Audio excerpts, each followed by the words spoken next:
arms, and he's the long-term future of this organization. And so however you get him into a position to be ready to handle that over the next year or two, that's the key. And if they're not going to do it, somebody else will. From Brian Winthizer, with Jamal Crawford signing with the Suns, do you think playing time was his number one priority, or does this speak to a dysfunctional locker room with the Timberwolves? Well, there's both. I mean, he wanted more playing time, even though he got like 24 minutes a night, and that's, not bad for someone of his age and his role. But he wanted playing time. But mostly, what he wanted was he did not want to play for Tibbs, and I think there were some frustrations maybe in the locker room with sort of the disconnect and the divide in there as well. But he did not enjoy his experience with Tom Thibodeau, so much so that he gave up $4.5 million to do it, and he's playing for $2.4 million with Phoenix. And later in your career, I mean, he flushed $2 million down the drain when he could have played for a playoff caliber team in the Timberwolves to go to Phoenix that is not going to be in the playoffs.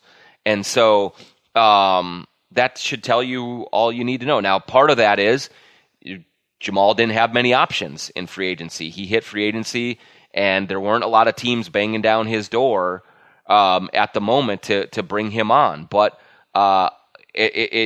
rightly or wrongly, Jamal expected a different situation than he got, and when the season was over, he couldn't get out of here fast enough. Yeah, and you know what? Both sides can be right on something too. I think Jamal he's a great personality. He's a great scorer. Played no defense, and that was one of the things that hurt them last year. Yeah, absolutely, and it can be in terms of just on the basketball court, like there could be some upgrades in that second unit if you put a Kogi out there, if you put some different combinations out there. Whereas Jamal, wasn't a plus guy in that regard. They will miss him in the locker room, I think. He was a steady veteran leader. But yeah, on the court, his numbers were not great. And, he would say that he wasn't put in the right position to be effective. We'll see about that. He's going to a place with a great new coach in Igor Koskov. But the bottom line is, like, if you sign Jamal Crawford, yeah, you know what you're getting. You know what you're getting. There's no mystery. Yeah, so figure out a way to make it work the best you can, and that didn't happen. And again, part of that was on Jamal too. We can't just be blaming Tibbs for everything here. Right. One more question from me, then a final thought from John, final season opening thought from John. I apologize. There's been so much quality reporting on this whole saga, I can't always remember where I heard what. I saw someplace somebody reported that Tibbs and Riley thought they had a deal that included Josh Richardson, and that Tibbs basically backed out at the very last second, and Riley was infuriated about it. Is that in the realm of truth? This is a very he said thing, and I've kind of looked into this a lot because I heard the exact same thing, and that is certainly coming from Miami circles. I will say that one thing about Tibbs and Scott Layden is they don't get into the sort of disputing reports kind of a thing at all. But after that one came out, now I didn't hear from Tibbs and Scott, but I heard from some people internally with the Wolves that that's not exactly the way that we saw it work out. Like, we thought that if you're looking to make us the sole bad guy here in this thing, that's not the case. That I think that there were some people with the Wolves that thought they had a deal done and agreed to as well, and that Miami was the one that backed out. And so, it's like, who do you trust in this situation? I don't really know, but I will say that it's not often that the Wolves have gone into disputing reports game. This one they did, which leads me to believe there might be at least something to that, some teams could be taking advantage of knowing that the Timberwolves don't play these games, and so they can maybe spin things a little bit more in their favor to try and influence people, and they just know the Wolves won't do that.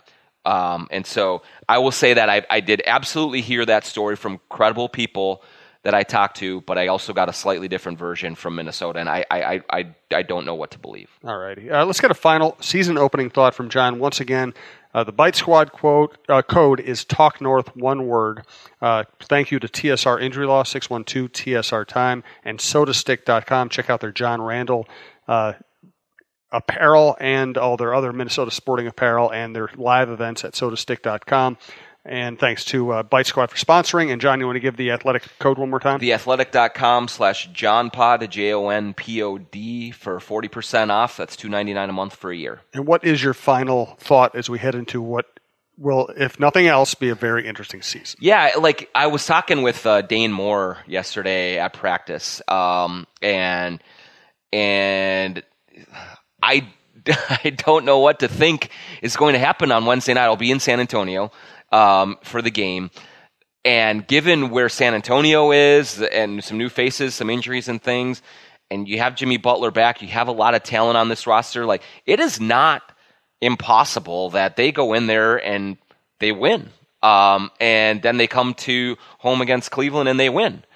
They have that kind of talent to do that. But I think it's just as possible that they go in and just get, out fundamental to death and just get destroyed in San Antonio. And then they come home against Cleveland and get booed out of the building. As Kevin Love hits for 40. Yeah. I have a hard time remembering a team that I entered the season thinking that the spectrum of possibilities on the good and the bad side is as wide as this team is. Most of the signs are pointing negative right now. They have a lot of work to do. They have to stabilize an unstable situation and figure some stuff out and then play for a coach who isn't tapped in and doesn't have the entire support of that team.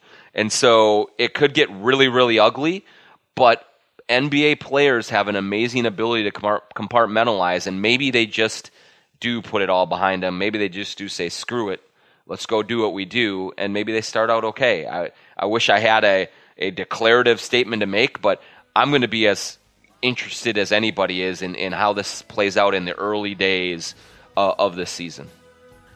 The key to remember is whatever goes wrong, they're going to blame the media. No doubt. Okay, that was cynical. That was cynical. But I was going to say, not just the media. I think they're going to blame you. Well, I can wear it. Why not?